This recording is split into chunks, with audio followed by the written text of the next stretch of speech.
V kadru, ki ga vidite, je pogled na mesto Izola, staro mestno jedro in področje imenovano Livade.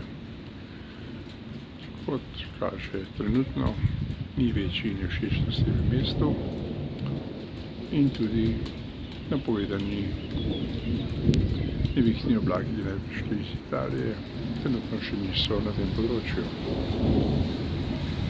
Slabo kaže na hrvaški strani in tudi, kot pravijo, po nekoliko hujše na področju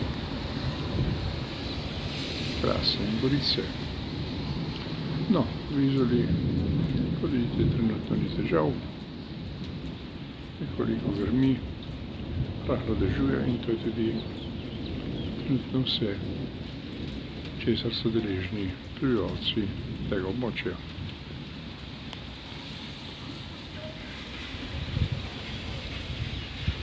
Ne bi se čez dan umirile, pa se bodo nevihtne plohe premaknile nad druge dele Slovenije.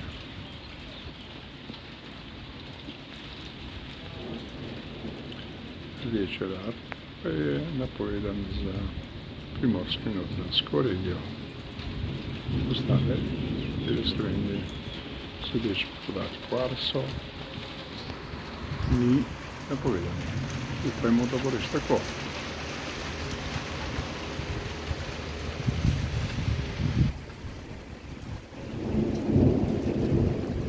Videli, kot rečeno, tem trenutku rahlo dežuje,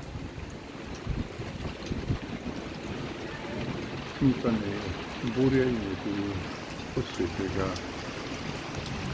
vremena z močnimi nalivi ali vetrom.